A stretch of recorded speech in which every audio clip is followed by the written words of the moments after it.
அனைவருக்கும் வணக்கம். Artist.M.Ruban centre of ஆர்ட்ஸோட ஃபவுண்டர் அண்ட் டைரக்டர் நான் Ruban.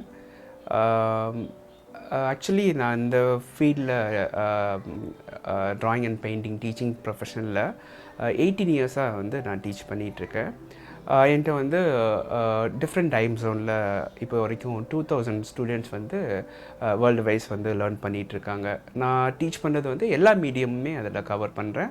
Not only medium, other traditional art ஃபார்ம்ஸுமே சொல்லித்தரேன். Like Tanjore painting, Kerala mural, other நம்ம இந்தியாவில் இருக்கிற அதர் ஆர்ட் ஃபார்ம்ஸுமே வந்து நம்ம இன்ஸ்டியூஷனில் வந்து சொல்லி கொடுத்துட்ருக்கேன். வாட் இஸ் ஆர்ட் அப்படிங்கிற ஒரு டாப்பிக்கில் நான் வந்து இனிமேல் வந்து சோஷியல் மீடியாவில் உங்கள் எல்லோரையும் சந்திக்கலான்னு இருக்கேன். எனக்கு தெரிஞ்ச டெக்னிக்ஸ், ஆர்ட்டை பற்றின ஒரு சில ஹிஸ்ட்ரி, அப்புறம் ஆர்ட்டுக்கு பின்னாடி இருக்கிற சயின்ஸ். ஏன்னா எந்த ஒரு ஆர்ட் ஃபார்ம் இல்லை மியூசிக் ஃபார்ம் எல்லாமே வந்து உங்களுக்கு பின்னாடி இருக்கிற சயின்ஸ். ஸோ முதல்ல வந்து நம்ம வந்து ஆர்ட்னா என்ன அப்படிங்கிறத நம்ம பார்க்கலாம். ஆர்ட் வந்து ஒரு மனுஷனை வந்து எந்த வகையில் அவனுக்கு ஹெல்ப்ஃபுல்லாக இருக்குது, ஆர்ட்டோட வரலாறு என்ன, இது வரைக்கும் வந்து இவ்வளோ ஆர்ட் ஃபார்ம்ஸ் நம்ம இந்தியாவில் இருக்குது, அப்புறம் வேர்ல்டு வைஸும் நிறைய நமக்கு ஆர்ட் ஃபார்ம்ஸ் இருக்குது. இதோட பெனிஃபிட்ஸ் ஆஃப் இது என்ன அப்படிங்கிறத நம்ம பார்க்கலாம் ஒன்று ஒன்றா.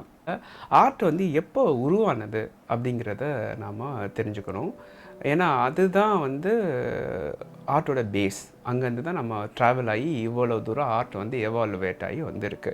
இப்போ வந்து நம்ம வந்து முன்னாடியெல்லாம் 14th century 15th centuryயில் realism art பண்ணாங்க.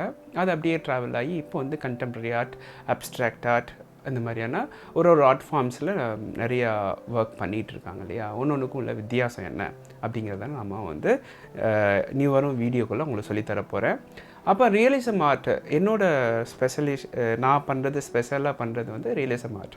ஸோ அந்த ரியலிசம் ஆர்ட்டில் நம்ம என்னென்னலாம் கற்றுக்கணும், அதுக்கு பின்னாடி இருக்கிற டெக்னிக்ஸ் என்ன, பின்னாடி இருக்கிற சயின்ஸ் என்ன, பின்னாடி இருக்கிற லைட்டிங்ஸ் என்ன அப்படிங்கிறதெல்லாம் உங்களுக்கு நான் சொல்லித்தரப்போகிறேன்.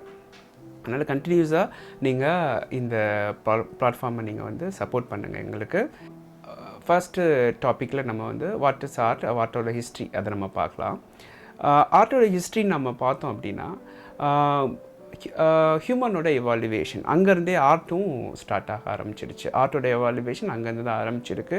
ஏன்னா ஹியூமன்ஸ், அதாவது மனிதர்கள் வந்து பேச தெரியாமல் இருந்தப்போ அவங்க வந்து டிஃப்ரெண்ட் சவுண்ட்ஸில் அவங்களோட என்ன தேவைகளை கம்யூனிகேட் இருக்கிற முன்னாடியே எனக்கு வந்து என்ன தேவைங்கிறத நான் ஆர்ட் மூலயமா வரைஞ்சி தான் நான் வந்து கம்யூனிகேட் பண்ண வேண்டியிருந்தது.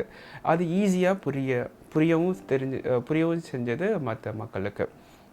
ஸோ அதற்கான எக்ஸாம்பிள், அதற்கான எடுத்துக்காட்டு தான் இப்போ இருக்கிற கேவ்ஸ் பெயிண்டிங்ஸ் எல்லாமே. அப்போது நம்மளோட மூதாதையர்கள் பண்ண அந்த கேவ்ஸ் ஆர்ட்டு தான் இப்போ வரைக்கும் நம்ம பார்த்துட்ருக்கோம். அது எல்லாமே அவங்க கம்யூனிகேட் பண்ணிக்கிறதுக்காக உருவாக்கப்பட்ட ஆர்ட் ஃபார்ம்ஸ் தான். ஸோ அதுக்கப்புறம் தான் மனிதர்கள் வந்து டிஃப்ரெண்ட்டான சவுண்டை க்ரியேட் பண்ணி அதுக்கப்புறம் தான் மொழிகள் வந்து வளர ஆரம்பிச்சது. அதுலேருந்து நிறைய லாங்குவேஜஸ் ஸ்ப்ரெட் ஆக ஆரம்பிச்சது. அப்போது ஃபஸ்ட்டு ஒரு ஹியூமன் எவாலுவேஷனில் இருந்த அந்த கம்யூனிகேஷன் ஆஃப் லாங்குவேஜ் வந்து ஆர்ட்டுங்கிறத நம்ம பார்த்தோம் இல்லையா. ஸோ அது வந்து இப்போது வந்து எந்த ஃபார்மில் இருக்குது, அதோட டெக்னிக்ஸ்லாம் நம்ம இனி வரும் வீடியோக்களில் நம்ம பார்க்கலாம்.